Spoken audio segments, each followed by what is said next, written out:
บัดนี้เราจะได้พิจารณากันถึงพระธรรมที่พระองค์ทรงแสดงนั้นต่อไปเมื่อจะระลึกนึกถึงพระธรรมให้เป็นที่ตั้งแห่งความสลดสังเวชแล้วก็ระลึกได้โดยปาฐบาลีว่าธัมโมจะเทสิโตนิยานิโกอุปสมิโกปรินิพพานิโกสัมโพธคามีสุขตัปปเวทิโตธัมโมจะเทสิโต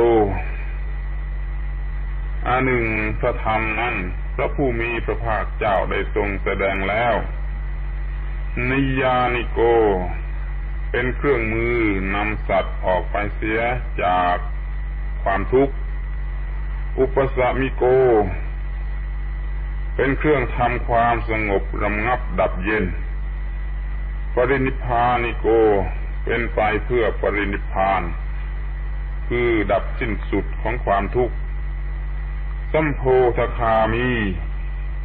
เป็นหนทางนำไปให้ถึงความรู้พร้อมสุขตัปปเวทิโตเป็นสิ่งที่พระสุคตได้ทรงกระทำให้บุคคลอื่นรู้แจ้งแล้วการแสดงธรรมของพระผู้มีพระภาคเจ้านั้นมีลักษณะเป็นไปดังที่กล่าวมานี้รวมความแล้วก็คือดับทุกข์นั่นเอง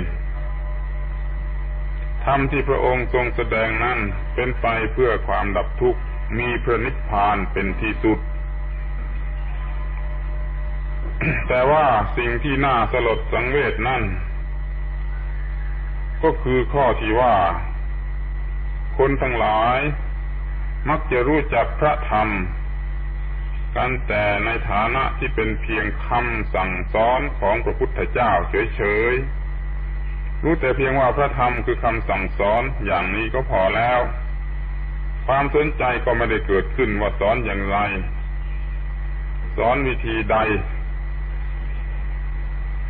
ถ้าจะให้ดีแล้วเมื่อถามว่าพระธรรมคืออะไรก็ควรจะตอบว่าพระธรรมคือเครื่องดับทุกข์ซึ่งพระพุทธเจ้าได้ทรงแสดงไว้ให้แก่เราพระธรรมนั้น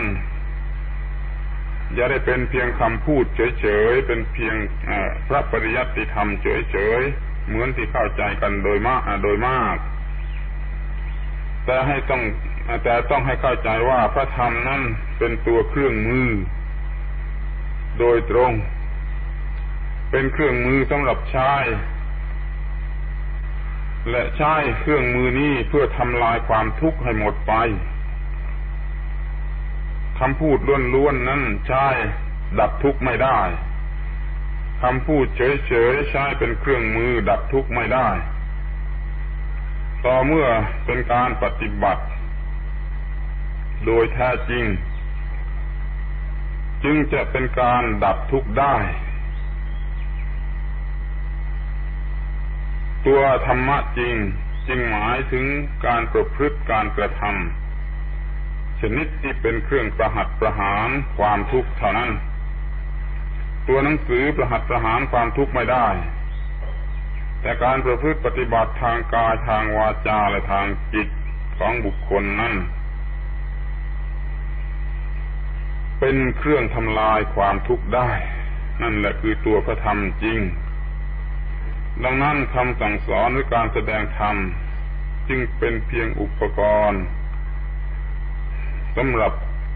เครื่องดับทุกข์เท่านั้นถ้าเข้าใจกันได้อย่างนี้ก็คงจะสนใจในธรรมะมากไปกว่าการท่องบ่นสวดร้องเดี๋ยวนี้เราถือกันเป็นส่วนใหญ่ว่าถ้าสวดมนต์ได้ก็พอแล้วพระธรรมจึงเป็นเพียงคำสอนคำสวดไปเสียอย่างเดียวไม่เป็นการประพฤติปฏิบัติแต่ถ้าเมื่อใดเราทำลายความเห็นแก่ตัวเมื่อนั้นจึงจะเป็นการปฏิบัติเราระลึกนึกดูให้ละเอียดถี่ถ้วนว่าทำอย่างนี้เป็นการเห็นแก่ตัวหรือไม่ถ ถ้าเป็นการเห็นแก่ตัวก็ต้องทำลายมันเสียนั่นแหละคือการประพฤติปฏิบัติยกตัวอย่างเหมือนว่าเราคิดจะเอาเปรียบเขามีความคิดอยู่ในใจว่าจะเอาเปรียบคนนั้นคนนี้อย่างนั้นอย่างนี้เรามาคิดดูทีว่าคิดจะเอาเปรียบเขานั่นเป็นความเห็นแก่ตัวหรือไม่ย่อมเห็นชัดได้ว่าเป็นความเห็นแก่ตัวดังนั้นเราต้องถอยหลัง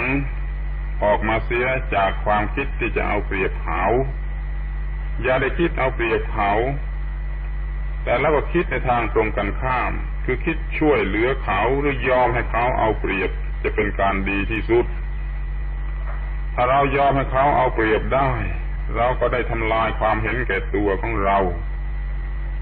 กลับได้สิ่งที่ประเสริฐที่สุดนี่แหละเราจึงไม่ทะเลาะวิวาทกันในเมื่อถูกคนอื่นเอาเปรียบเพราะว่าการถูกเขาเอาเปรียบนั้นเป็นการให้สิ่งที่ดีที่สุดแก่เราคือการทำลายความยึดมั่นถือมั่นว่าตัวตนว่าของตนนั้นได้ตามสมควรตามสัดตามส่วน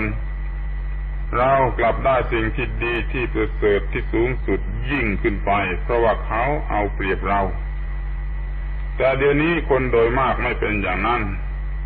พอรู้สึกว่าใครเอาเปรียบเขาสักนิดหนึ่งหรือรู้สึกว่าใครลบหลู่เขาสักนิดหนึ่งหรือรู้สึกว่าใครกระทำล่วงเกินมากไปเสียแล้วอย่างนี้แทนที่จะมีความคิดนึกไปในทางที่ผสมรุงทำลายความเห็นแก่ตัวของตัวนั้นกลับจะโกรธกลับจะเกลียดกลับจะพยาบาทกลับจะประชดประชันจนกระทั่งมีการทะเลาะวิวาทกันในที่สุดนี่แหละคือการที่ไม่เข้าใจตามที่เป็นจริงว่าธรรมะที่แท้นั้นคือเครื่องมือสำหรับประหัตประหารความเห็นแก่ตัวถ้าเรามีความเข้าใจในเรื่องนี้แล้ว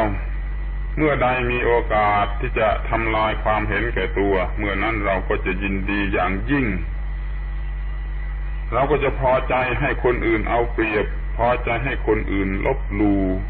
กระทั่งพอใจให้คนอื่นใช้เราอย่างก็เป็นทาสทีเดียว